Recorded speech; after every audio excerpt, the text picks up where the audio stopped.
Good evening, YouTube. It's the Spaceman coming to you from my porch, smoking my Butts Choquin Bent Mirage, and in it, I'm smoking some of this ERINMORE, which is in the March edition of Pipes and Cigars catalog. If you don't have it, there it is. Excellent publication. So I had described ERINMORE in my last video, and it's comprised of Virginia, Black Cavendish, and Burley.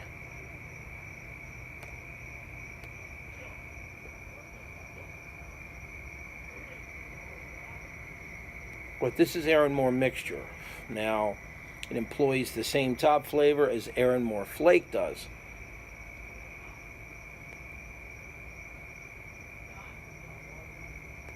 But the blend of tobaccos are different. This one has a sweet orange Virginia tobacco in it. And it's mixed with a nutty white Burley.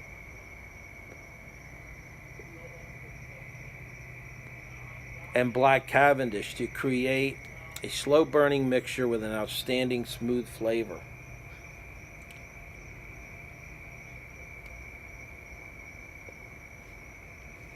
And the recipe is a very closely guarded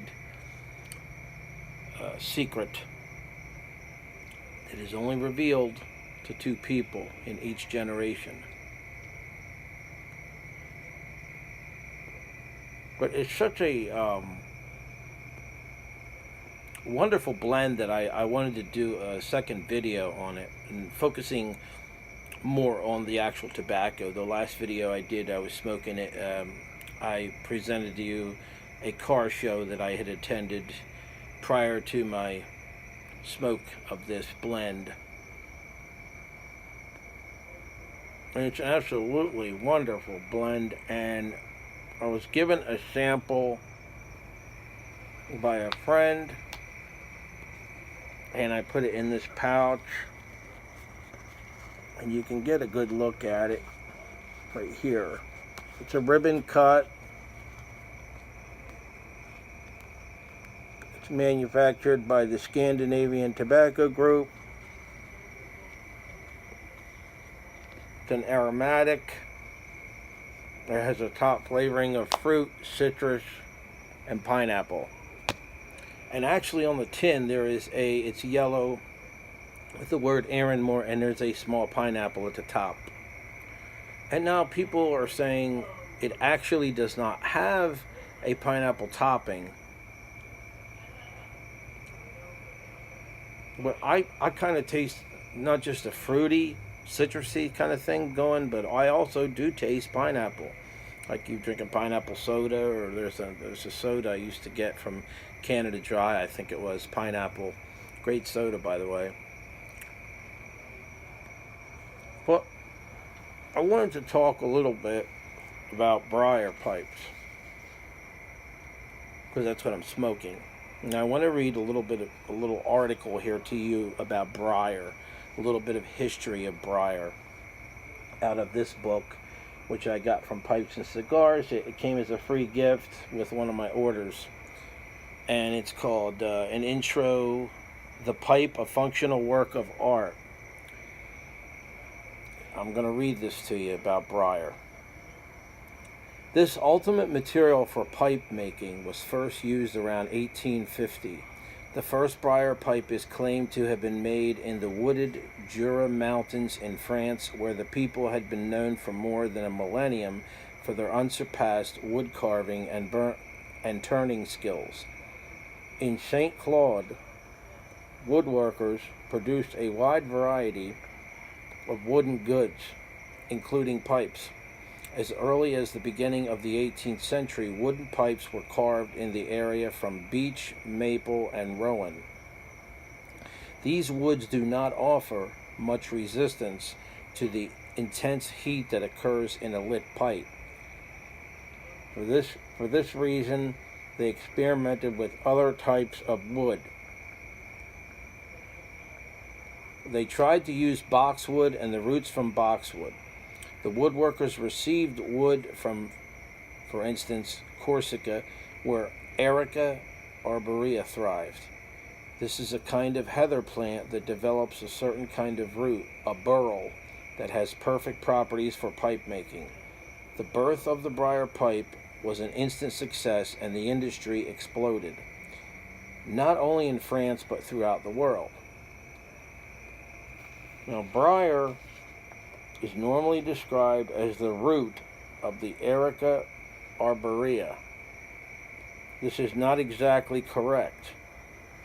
What is actually used is a burl that forms between the actual tree above the ground and the root under it. Briar grows in dry, unfertile areas, and the burl acts like a reservoir of moisture for the tree in special dry periods. It takes around 15 years for the burl to mature and grow big enough for pipe making. However, the best pipes are made from briar that is much older. In the first half of the 20th century, it was not uncommon for pipes to be made from briar that was up to 250 years old, or so the story goes.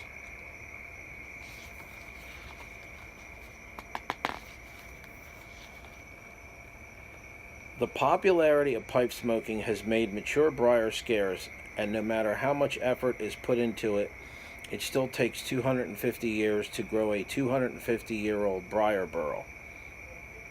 The reason that age is an issue has to do not only with size. The older the briar is, the denser it will be. Also, age provides a more developed grain pattern that is the reason for the difference between an average price pipe and an extremely expensive one. But these are only assumptions. We have yet to meet someone who knows what exactly affects briar quality, and we find it hard to believe that someone out there knows more about briar and pipes than the people whom we met when we did our research for this book. The truth is, there are so many variables affecting quality that it is impossible to get one's head around them all. Hey, here you see a picture of a man, and he's harvesting the burl from the heather tree. And, okay, now we're going to talk about harvesting here a little bit.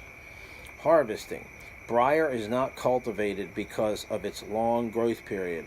Only few people are willing to cultivate a crop that will not reach maturity and be harvested within their lifetime. Luckily, briar grows, if not abundantly, then at least enough to meet current demand. Briar only grows in countries surrounding the Mediterranean. It grows primarily in dry, hot areas and usually in poor, rocky soil, so it struggles to obtain water and growth is very slow. It develops small capillaries to absorb and hold the scarce moisture in the burl that ends up as our beloved pipes. It acts like a water reserve for the tree. Some call it a bush because it grows above ground. By far the most briar harvested today comes from Italy, France, and Spain. Earlier, Corsica was very coveted, and it still is, but there are no briar mills there anymore. The briar is probably still there, but there is no one to harvest it. Is it better than all the other briars? Probably not. We asked Lars Ivarsson, who explained. In Iceland, they have a saying, a good horse does not have a particular color. Good briar can be found everywhere, so can poor briar. Harvesting is a rather simple procedure compared to harvesting, for instance, tobacco, where you need to harvest when the tobacco peaks. Briar is much simpler. Find a briar that is big enough and dig it up. The only thing you can be absolutely sure about is that the briar you have found is not perfect. The best have fewer faults than others, but they are never perfect.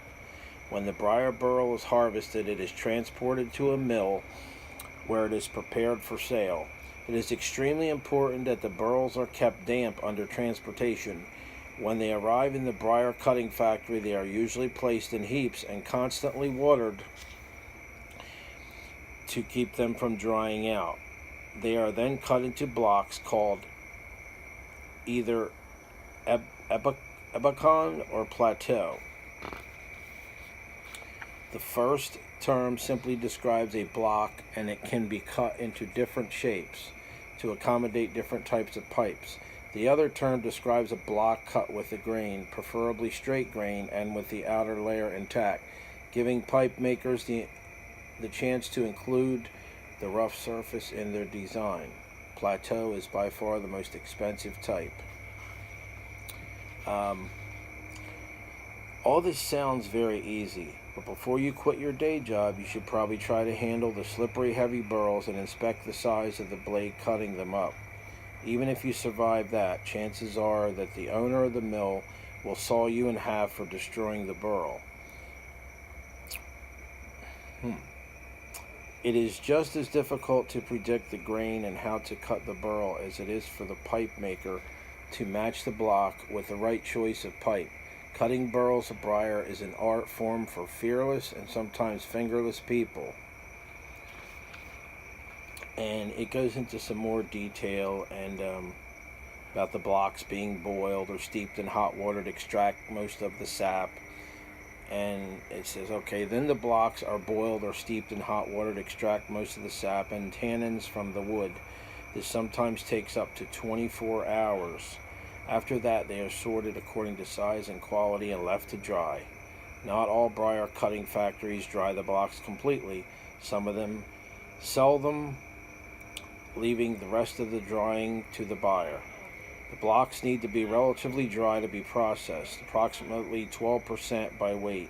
Pipe makers know when the time is right either by listening to the sound the blocks make when knocked together or because they know what the temperature of the briar is.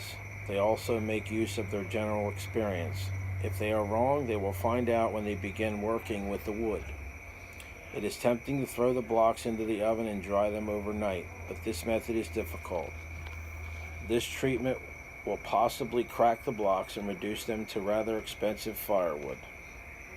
That said, Eric Nording, a noted pipe maker, believes strongly in kiln drying. Drying is usually a waiting game and it normally takes years. Natural air drying is the safest way. Blowing air over drying racks will of course speed up the process, but will also result in more cracks. Applying heat will mean even more cracks. The faster the shrinkage, the higher the risk. You had better sit back, enjoy your pipe, and wait, but you should stock up pretty well on tobacco. Drying usually takes 3 to 5 years, depending on the origins of the briar and the amount of moisture content. Even under the utmost care and monitoring of temperatures, cracking will occur. Sometimes there is a way around it. Sometimes the wood is reduced to firewood. So, then it gets into grain, talks about the grain, and pretty lengthy article, but I'm not going to read the whole thing, but you can get an idea of why a lot of really good briar pipes are expensive and the price that they are.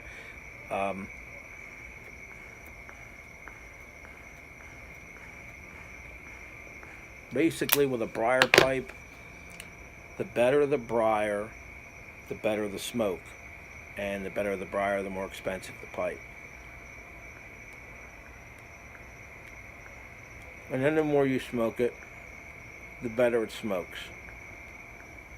So I'm a briar man by heart, and that's my favorite kind of pipe. So I just figured I'd share that little bit of information with you, and you all have a nice evening, and I'll see you in the next video. Right where we all wanna be. Yeah. Oh.